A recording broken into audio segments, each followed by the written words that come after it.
people, welcome back to my channel, guys. How you guys doing? How are you doing? I don't know what's wrong with these lights. So how you guys doing? Welcome back to my channel.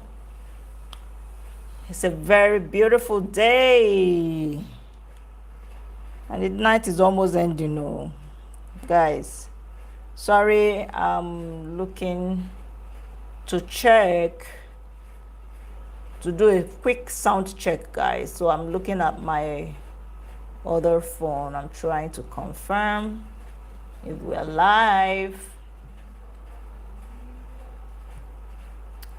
So hi, welcome back. All right, the sound check is okay. Okay, all right, so sound check done. Come on in, guys, let's do this. Let's talk, let's gist. So it's been a while, it's been a very long time, guys. I'm still looking at my screen. Sorry, guys. Just a moment. All right. So, come on in, guys. You're welcome back to my channel. How you guys doing? How was your day? Mine was stressful, but I'm glad I'm here again to chat with you guys, for us to talk. Guys, there's something that I want to talk about. This news that have been circulating, this Abuja billionaire man that was unalived by his 21-year-old son. Guys, that story has been trending. So I'm just thinking, what kind of tragedy is this? As you come on in, guys, please like this live stream, put down your comments in the comment section, and let's get started, guys. Hello, beautiful people. You're welcome back to my channel, Fosti Onye Media. It's me, your girl Fosti, and I'm glad to be here again with you, chatting, doing this live stream together. As you come on in, do not forget to like this live stream, put down your thoughts and your opinions in the live chats. Let's get chatting, let's get talking. Share it to your friends. So we're going to talk about this story that has been trending, guys. And we're also going to use that as a reference point to talk about what is happening in our society, parents, and how they deal and how to deal with their children, especially their adult children. So come on in, guys, and let's make this conversation quite entertaining. So I'm going to take a quick read from the newspapers that I saw it in. It's been trending all over social media, the news we're talking about today about Chief Lucky. So, but I just want us to take a lead from the newspapers. And I will be reading a side from, this is Daily Trust newspapers. And the way Daily Trust newspapers put it was, call member allegedly stabs father to death in Abuja. And it's dated Wednesday 20th May 2026. So you can see that this news is very, very recent. I'll read. A young man whose identity is yet to be ascertained has allegedly his father, Mr. Adimike Godwin, to buy. Guys, I just want to quote some of all these words because of YouTube guidelines. He took, see my expression, his father, Mr. Adimike Godwin, to buy at his residence in Guzape area of Abuja. Abuja Metro gathered that the incident occurred on Saturday at about 11 p.m. following a misunderstanding between the suspect, said to be a serving member of the National Youth Service Corps, NYSC, and his father. It was gathered that the disagreement started after the deceased allegedly questioned his son over what he described as antisocial behavior and his late return from a club. Hi, Azinga. You're welcome to my channel. Hi, welcome. I'm fine. I'm doing great. How are you too? Hope you had a beautiful day. So I continue reading. Sources said the argument later escalated, during which the suspect allegedly stabbed his father with a knife. Our correspondent further learned that the confrontation was also linked to the alleged mismanagement of business funds. The incident reportedly attracted the attention of neighbors who alerted security operatives. However, the suspect was said to have fled before the arrival of the police. The deceased, who was involved in the real estate business, had reportedly traveled from Lagos to Abuja to visit his son when the incident occurred. A colleague of the deceased said he frequently shuttled between Lagos and Abuja for business activities. When contacted, the spokesman of the FCT Police Command, SP Josephine Ade, confirmed the incident and said investigations are ongoing. The FCT Police Command is investigating the death of Mr. Adimike Godwin of Gusape, which was discovered following a distress call. On arrival, the police found the injured victim in a pool of his own Obara, BLOOD. He was confirmed dead by doctors on duty at Karo General Hospital. The police have taken 5 suspects, including a relative, into custody as part of a discreet investigation ordered by the Commissioner of Police, CP Ahmed Mohammed Sanusi. Members of the public are urged to remain calm and report any relevant information to the command, she said. So guys, I just read the way the Daily Trust newspaper reported this incident. So the story is that, let me just break it down. The story is that this young man, whose social media and the newspaper said was 21 years old, was a serving youth corps member, serving in Abuja. His father, Chief Lucky, was a billionaire, importer, exporter, very big man. They know him in Alabama International Market in Lagos. So he's a big man doing business, trading legally. And then story has it that he puts this his son, whose name has not been released to the public, in charge of some of his businesses.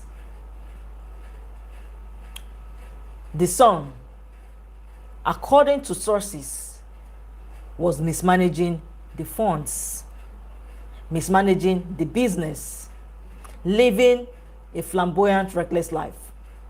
And so this father, Chief Lucky, who shuttles from Lagos to Abuja and travels all over the world, he came down to Abuja, where his residence, where the family live.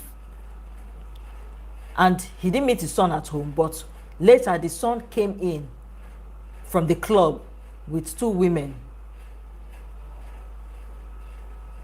I don't know how an argument ensued, what transpired, what the argument was about. And the son was not telling the father that the father is too stingy with money, that all his other friends, their fathers are not as rich as his own father, but their own father is helping them out. giving them enough money to spend. So according to what sources said, one thing led to another. Fight ensued. And before you know it, guys, the son took up a knife and used it mercilessly on the father.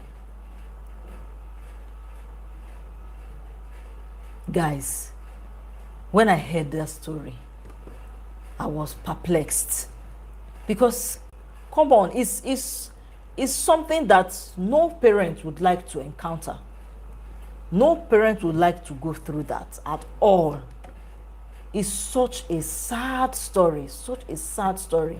So I looked at also at the Nation newspaper, and I want to see how they put it, whether there are other information, because the family is trying to, solve this discreetly.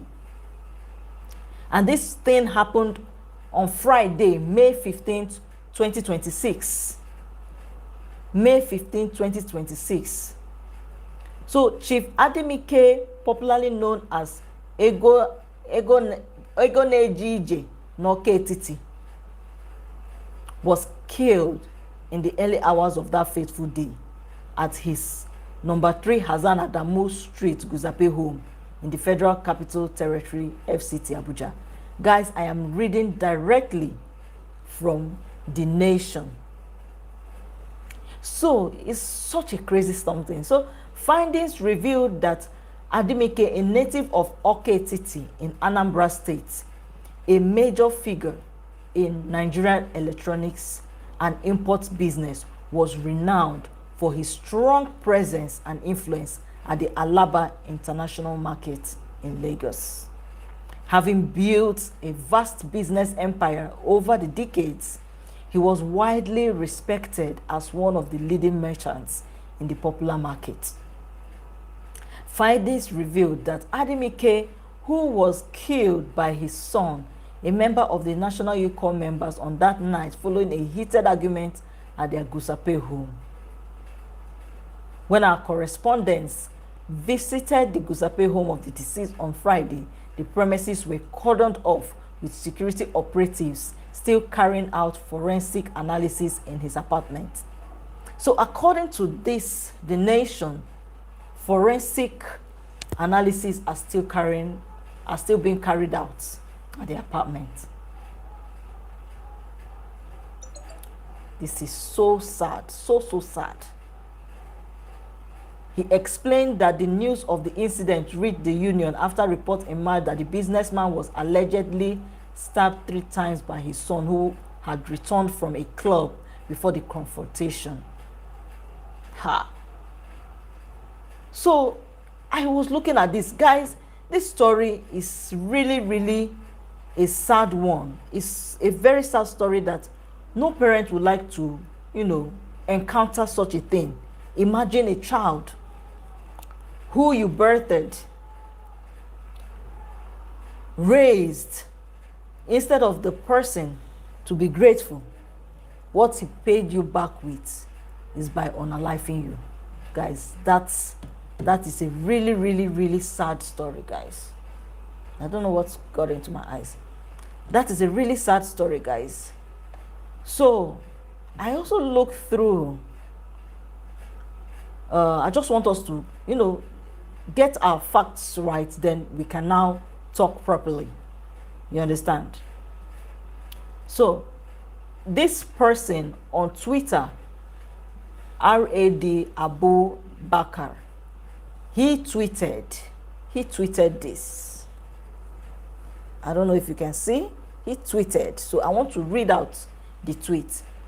According to him, he said, billionaire businessman Chief Godwin Chinedu Adimike was reportedly murdered at his number 3 Hassan Adamu Street, Guzape, Abuja, by his 21-year-old son, who is currently a service member. On Friday, May 15th, 2026. He was stabbed multiple times by his son after a heated argument. His son confronted him of being stingy with money, citing how some of his friends' fathers, who were not as wealthy, buy cars for their children. So from this statement now, we can infer that the child was entitled. The son was entitled. So continuing, the deceased on the other day accused his son of being extravagant and mismanaging funds. Following the argument, his son stabbed him twice and he died on the spot. It was reported that on this fateful day, his son had returned from club with two ladies and he killed his father in their presence. He's currently in police custody. This is crazy. This is crazy. Apparently, the family has released an official statement, guys. The family has released an official statement. So, and this is it. So I just want to read a little. Official family statement on the gruesome murder of Mr. Lucky G.C. Adimike. The Adimike family of Oketiti, Anambra State, wishes to strongly caution the public against the growing wave of misinformation, speculation, and false narrative being circulated across social media and certain news platforms regarding the tragic circumstances surrounding his death. The family states unequivocally that many of the claims currently being peddled are speculative, misleading, and unsupported by facts emerging from the ongoing police investigation. As of this moment, no official determination has been made regarding the identity of the perpetrators, and the family considers it irresponsible and deeply hurtful for individuals and platforms to spread unverified allegations and assign blame without evidence. The family respectfully appeals to the public and media organizations to refrain from sensationalization. Sorry, guys, English. The family respectfully appeals to the public and media organizations to refrain from sensationalism and allow the police to conclude their investigations professionally and keep the family in prayers during this difficult period. Signed, the Adimike family, 20th May 2026. So according to this write-up, the family is stating that what we are hearing is not really the truth, and that we should exercise restraint, we should not peddle news and wait for the police to make their conclusive findings. So I don't really want to dwell on that circumstances, or I don't really want us to dwell on the part of, apportioning blame. But let's just talk. Son, mother's father. What could be the issue? What could have led to it? And I'm talking about number one point, which I want to talk about, is the case of entitlement that most children have on their parents. When we talk about entitlements, it's mostly seen in privileged homes, affluent homes, homes where the parents have already done most of the work, providing almost everything for their children. But still, these children get entitled, So what could be the issue here? Is it a case of entitlement? Is it that the child was so entitled to his father's wealth and thought that since he was being pressured by his friends, maybe they were spending money, living the affluent life, and he will go back home and he'll be thinking that my father is rich, why can't he allow me to spend like that? And over time he became entitled, became disgruntled, started mismanaging funds, living a reckless life.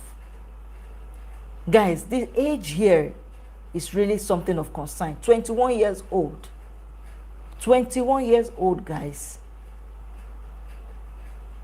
So the child wasn't, to me, I feel that this was a case of entitlement, where a child who has been given everything in life, who was never denied anything, became so entitled, feeling that the father's money is his money. Yeah, because it happens. Because most of all these rich men's children, They are not the one that is rich. It's your dad or your parents that are rich.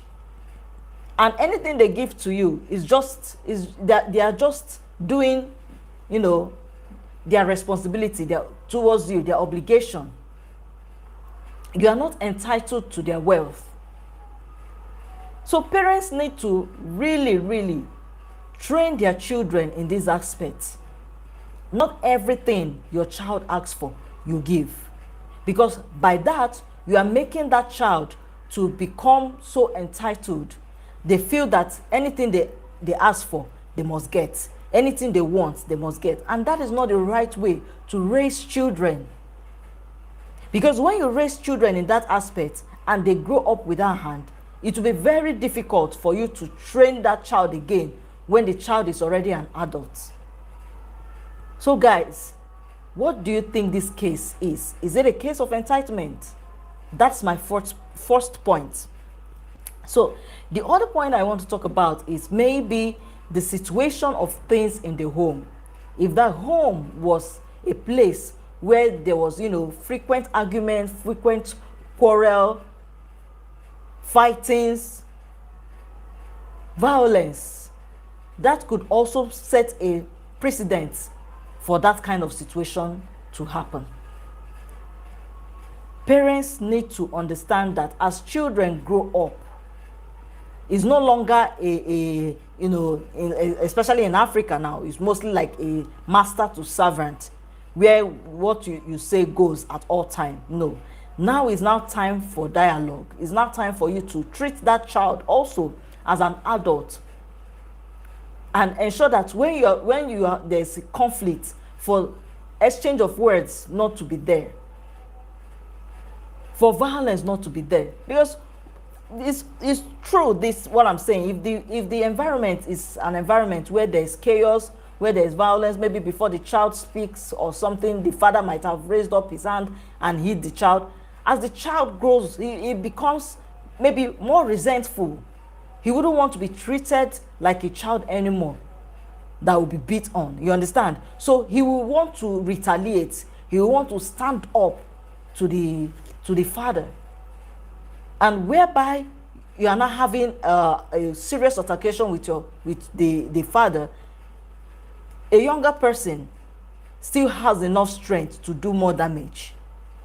So this could also be another point. Was there violence in the home? Was the home front chaotic? That it was filled with, fightings and all that? Because now we are trying to analyze what could have made a child to raise his hand on the father, and he did not stop until the father was unalived. It's really, really a crazy situation. So the third point I want to talk about now, we are just speculating here, guys. We are trying to find out what would have led to this tragedy, what could have caused it. Number 3 points that I want to raise. Could there be an influence of drugs? Could there be an influence of drug abuse, substance abuse? Remember, according to what we had read, they said that the boy was just coming back from the club with 2 women. And we all know what happens at the club. A lot of alcohol, a lot of, substances. So could it be that the child was under the influence, the boy was under the influence, and when the father, started being aggressive towards him or talking, quarreling with him, he decided to act out in that influence of substance abuse, decided to act out, and he now unalived his father? Could it be a case of substance abuse? Most young people now, the way they abuse substance is very, very scary. Most young people do that now. As in, they take it as a way of, maybe they want to show that they are grown, they're a big boy or a big girl or something like that. And, it's just crazy, because most of all this drug, abuse, some of them stems maybe from peer pressure. That's how some people started. And when it's not, being curbed, they now grow dependent on it, get addicted to it. And sometimes when they finish taking that, they begin to get aggressive. The way a child who is not under the influence will respect the father, even in that, maybe if there was an argument going on, the way a child who is not under the influence would have respected the father, someone that is under the influence, he would not do that. He would not respect the father, because now his judgment has been clouded. He's no longer reasoning as a normal person would reason. So what is he going to do? He will act out. So that's the number 3 point I want to talk about. Could it have happened due to the influence of substance abuse? Hey. Hi guys, welcome back. We are discussing about the Abuja businessman who was unalived by his son, according to what sources are saying on the social media and the media space. So we're talking about what could have led to that incident, tragic incident happening. What could be the issue? I talked about, could it be a case of entitlement on the part of the child? Could it also be a case of a violent home, chaotic home? Could it also be a case of substance abuse? And when I talked about substance abuse, maybe due to peer pressure, wanting to feel among, wanting to belong, wanting to feel as if they have arrived, they are now the big boys, they've grown, you know, they want to show their independence, and some of them bow to peer pressure and they start taking substances. So that could have beclouded the judgment, and he did that to his own father. So now we want to talk about peer pressure. So peer pressure is really something that most parents are not really paying attention to. You might have done your best training up your child, giving him the necessary trainings that you feel will be, you know, enough for him or her to function well in society. But when this child goes out and mingles with other people, he or she may now bow down to peer pressure. Because this child was comparing his father's generosity with all the, you know, of his friends. According to what we just read, he said that his friends' fathers who were not as rich as his father were spending money on them, buying them nice cars, while his own father was stingy. So if he had not bowed down to peer pressure, you know, he wouldn't have made this kind of, you know, assertions.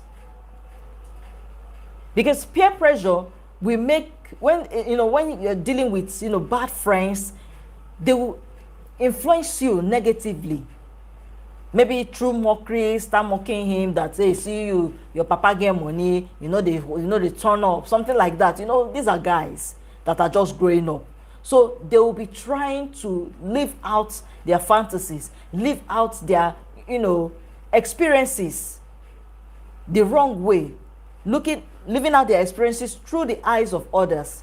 Because once they get the approval of their friends, they feel as if they are now included, or they now feel among in the friendship.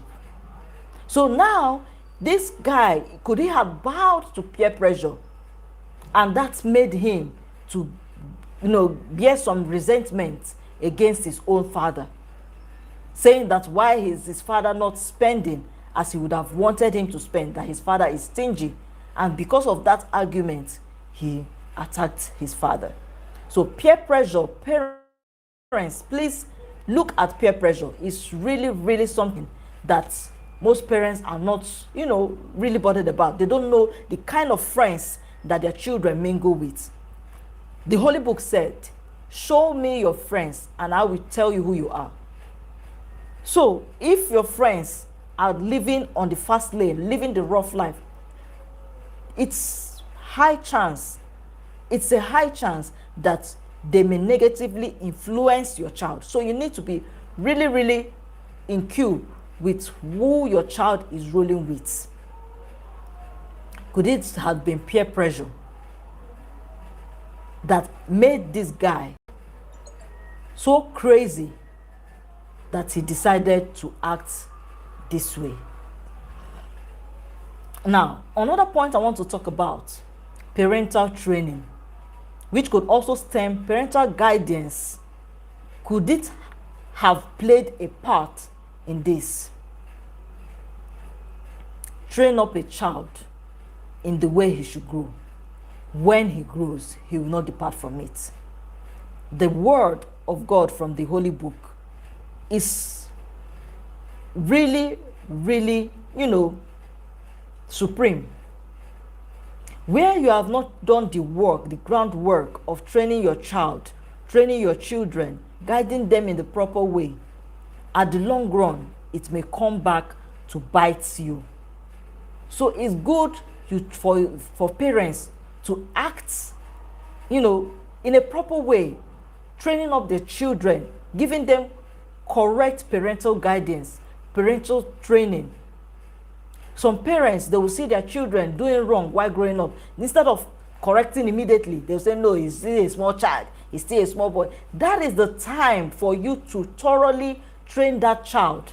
That is the time for you to train that child when the child is still bendable, is still malleable, you can still do something. When the child now becomes an adult and is already head to head with you, it may no longer be as easy as it used to be. Then you as the parent, what you will now use to start controlling that child may be taking away the resources which you have given the child for free before. And when you are not taking away those privileges from that child, the child now becomes entitled, becomes more grievous, holding resentment against the parent. So my point exactly is that at that time when it is necessary and needed for your children to be properly guarded, properly guided, properly guarded, properly trained, parents do not outsource it to anybody. Because most of all these rich parents, sometimes they even outsource to nannies and all that. A nanny will not train your child the way you would have trained that child. So when you're in for parenting, you know that it's a very, very serious job. You do a good job when that child is still growing. That's what the Holy Book said. So now I also want to look at another angle, and I'm coming from that angle of, could it have been a case of mental illness? Because that is also a serious case in our society, especially our African society, that they don't really take mental care serious. Not all children are mentally sound. So whereby you've seen maybe your child is behaving in a sort of way, instead of you ignoring it or taking that child to work or to church or to, it's better to take that child to a decent hospital. Sorry for that break-in transmission. So most parents, they might have known that their children have an issue mentally, they are not up there. Instead of doing the needful, taking that child to a psychiatric home for evaluation,